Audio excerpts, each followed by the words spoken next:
Guys, so it's gonna kind of be neat here. I'm basically going to be teaching you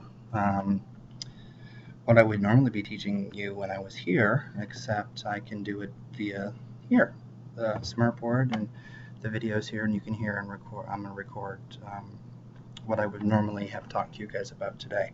So last time that we talked about the different types of money systems. There weren't any banks there. Okay, so they would barter, they would trade, and they actually used tobacco for money in a lot of instances. We'll talk more about that in a little bit once we talk more about Jamestown and how it really started to change, because from basically 1607 when they arrived until the mid 16 teens, it was awful. The hardships there were just incredible, and you know that based on your DBQ. Marshy lacked safe drinking water. There lacked some skills to be survived. Died of starvation to disease. It was just awful. But major changes occurred in the years 1619 and 1620. And one of the things that changed in 1619, we actually heard about it, Blood on the River, and that's when females started to come. Women did. Okay. Not only did women come, but slaves unfortunately also arrived, Africans. Okay. So what changed? First, there were new people that were arriving, and those new people were the Africans and the women. At this time, the only people that were there were white men and boys. Not all were gentlemen, okay, but that was all that was there. Okay, as you can see here, in 1619, Africans arrived, and that was because basically tobacco exploded. Okay, tons of money from tobacco. That's what they used for their money even over there, and it was their cash crop. Cash crop being the thing that they make their money on. Well, growing and picking tobacco is really tough work. So what ended up happening was a Dutchman came over from Africa and said, I have some people here that you can purchase from me, and they will do it for you. And unfortunately, that's really how slavery began in America. Shortly after they even came, in 1619, that's only a little over 10 years. In addition to that, women arrived, okay? And that was very important to make it permanent, because up until this point, no one was born in Jamestown, in the New World. So the only way for that to occur would be that you'd have to continue to ship people over.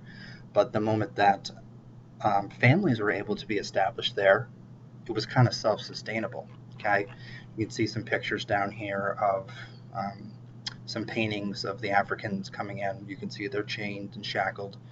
You have the person here with a whip, which is unfortunate, and then here you can see some women. Let me click on this to learn a little bit more. So this is how the Africans arrived to Jamestown, because slavery was illegal in England.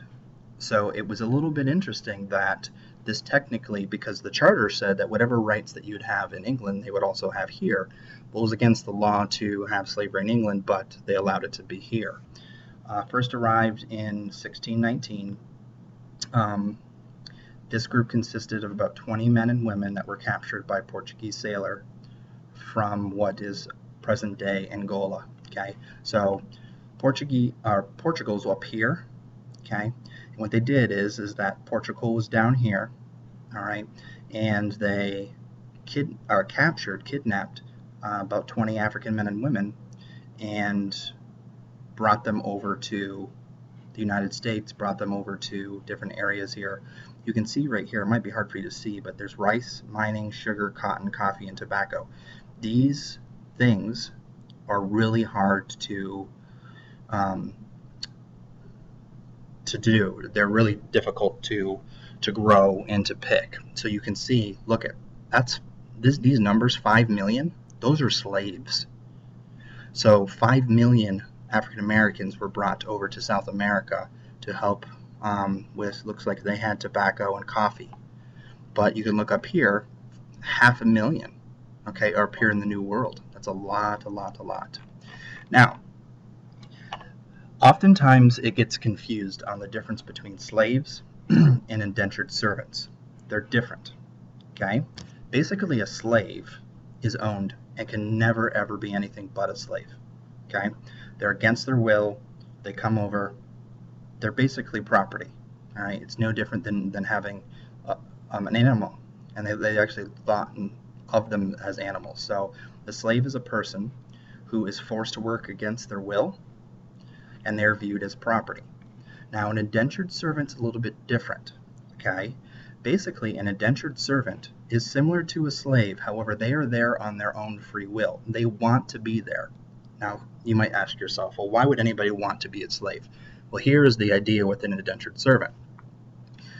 The person who is owning all of the tobacco up here will say, you come work for me for 10 years, let's say. You'll pick, the tobacco, you'll do this and that. And after that 10 years is up, I will let you go. But you have to work for me for 10 years, basically for no pay, be a slave. Okay? So an indentured servant is someone who agrees to work for someone else for a period of 5 to 7 years. After that time, the servant is free. Indentured servants were oftentimes white. Okay, they weren't necessarily African Americans, because African Americans could be just slaves. Indentured servants were poor people that were in Europe that wanted a free chance, okay, at the New World. So they would agree, because the only way they could get over to Europe to even work is to agree to these terms. So after they work those 5 to 7 years, okay, then they're able to have their freedom and hopefully be able to survive in the New World.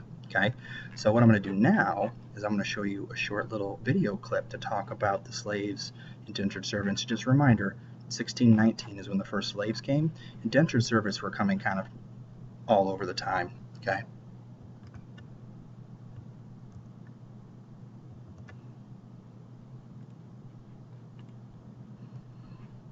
Oops.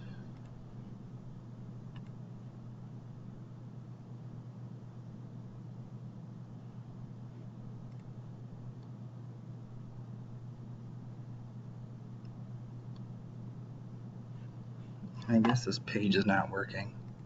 Here, I have another video that I can show you about Africans and when they came over to the New World.